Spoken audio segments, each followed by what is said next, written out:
Hey, thank you so much for being a part of today's study in Isaiah. Rudy and I are excited to get into chapter 42, and we're going to begin talking about the servant of the Lord. Let me read you these verses, and then I'm going to ask Rudy to comment on them. Here's my servant whom I uphold, my chosen, in whom my soul delights. I put my spirit upon him. He will bring forth justice to the nations. He will not cry or lift up his voice or make it heard in the streets. A bruised reed he'll not break, and a dimly burning wick he'll not quench, but he'll faithfully bring forth justice.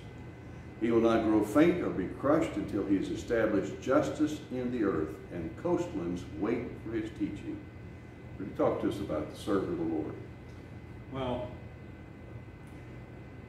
I'm not sure that anybody understood this 2,700 years ago, but we do today. And the servant of the Lord, the only one that this could be is Jesus. Correct.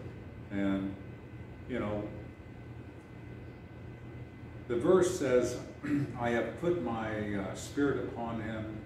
He will bring forth justice to the nations. Well, the Trinity is body, soul, and spirit. Gods.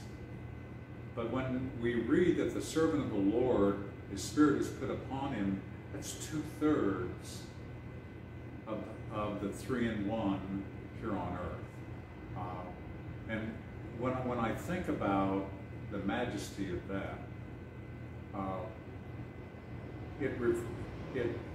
my mind goes back to where in Isaiah 40 where it says, "Here is your God."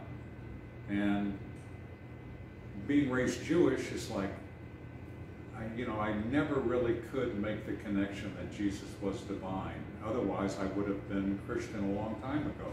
And but as hard as all of that seems to be to understand, it still is the reality. He raised from the dead on a holiday, on a holiday that was instituted 1,500 years prior. So what we're getting is we're getting this curtain. Really, I believe the word curtain in Hebrew would have been better translated tapestry. And what the tapestry, I believe God is showing us, is that he laid a pictorial tapestry through time that we could use to understand all of his details.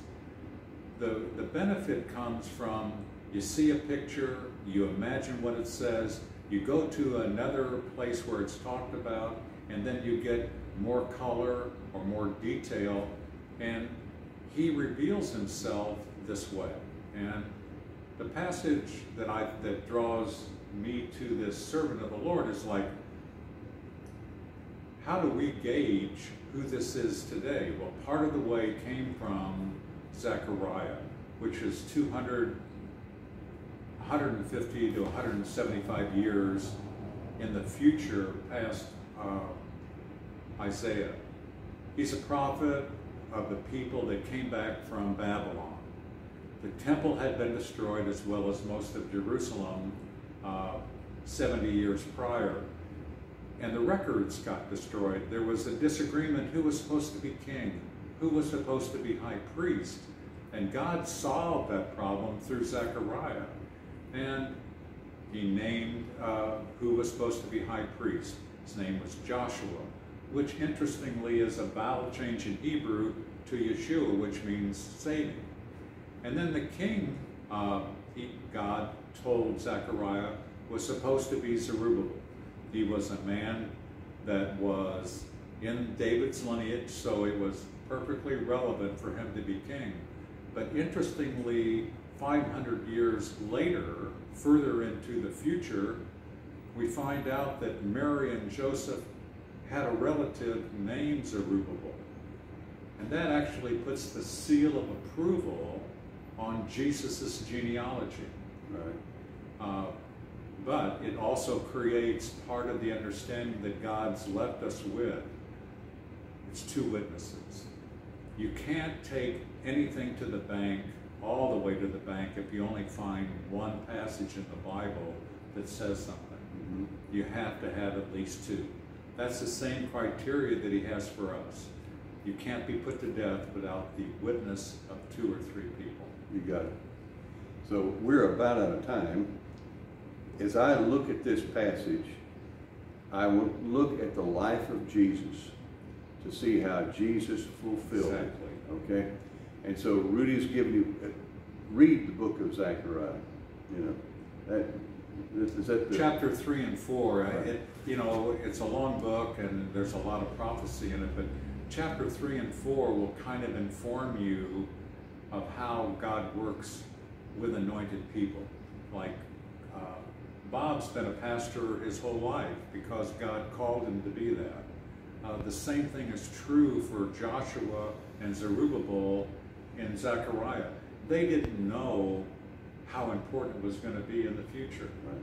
They just did what God said to do. You got it. So you can read that and read some of the Gospels, refresh yourself.